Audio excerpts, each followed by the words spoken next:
తీసుకొచ్చు కాబట్టి అడుగుతున్నాను. వదిలేసారా హుజరాబాద్ని, లేదంటే మళ్ళీ అక్కడి నుంచి పోటీ చేస్తారా? ఆల్రెడీ అక్కడ మీ సమీప అభ్యర్థినే పెట్టారు, మొన్నటి ఎన్నికల్లో కూడా మీకు అక్కడ టికెట్ ఇవ్వలేదు. అండ్ మోరోవర్ నాకు నిన్న వాళ్ళు తెలిసిన విషయం ఏంటంటే బల్మూరు వెంకట్ అక్కడ గ్రూపుల రాజకీయాలు ఎందుకు చేయాలని చెప్పేసి హుజరాబాద్ నుంచి తప్పుకొని హైదరాబాద్లో ఎమ్మెల్సీగా ఆయన పైన ఆయన చేసుకుంటున్నాడు. కానీ బల్మూరు వెంకట్ సంబంధించినటువంటి వ్యక్తులే సర్పంచ్గా 15-20 మంది వరకు గెలిచారని చెప్పేసి ఒక టాక్ నడుస్తుంది. వాస్తవం?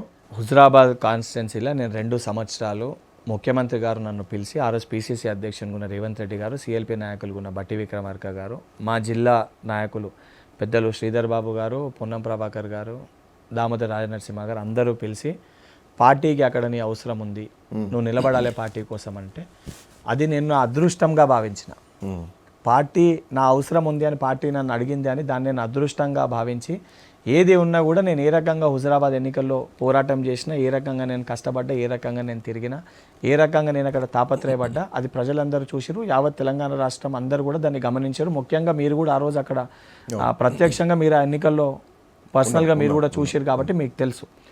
దాని తర్వాత 3000 ఓట్లు వచ్చినప్పటికీ కూడా ఎమ్మెల్సీగా ఉన్న కౌశిక్ రెడ్డి, ఎమ్మెల్యేగా ఉన్న ఈటల రాజేందర్ గారి కంటే కూడా ఆ 2 సంవత్సరాల్లో బల్మూరి వెంకట్ నేను అక్కడ స్థానికుణ్ణి కానప్పటికీ కూడా, నేను అక్కడ పుట్టి పెరగనప్పటికీ కూడా అక్కడ ఉన్న ప్రజలకి నేను ఎన్నికల సమయంలో ప్రతి అమ్మకు ఒక కొడుకునవుతా, ప్రతి అవ్వకు ఒక మనవన్నవుతా, ప్రతి చెల్లెకు ఒక అన్ననవుతా, ప్రతి యువకునికి ఒక సోదరునవుతా, ప్రతి కుటుంబంలో కుటుంబ సభ్యున్నవుతా, గడప గడప తిరుగుతా, ప్రతి సమస్య తెలుసుకుంటా, మీ మధ్యలో ఉంటా ఈ 2 సంవత్సరాలను హామీ ఇచ్చిన హామీ మేరకు 2 సంవత్సరాలు ప్రతి వారంలో 4 రోజులు నేను హుజరాబాదులో ప్రతి మండలంలో ఆఫీస్ తెరుచుకొని అక్కడ ఉన్న కార్యకర్తల కష్టసుఖాల్లో పాలు పంచుకొని అక్కడ ఎవరు చనిపోయినా కూడా ఏ పార్టీ వ్యక్తులను చూడకుండా వాళ్ళ కుటుంబంలో కుటుంబ సభ్యునిగా నాకు తోచిన సహాయం చేస్తూ వాళ్ళ మధ్యలో ఒక కుటుంబ సభ్యునిగా 2 సంవత్సరాలు వాళ్ళ కష్టసుఖాల్లో బల్మూరి వెంకట్ అనేటోడు వాళ్ళతో ఉండి నిజంగా నాకు అది నా పుట్టినిల్లు కంటే కూడా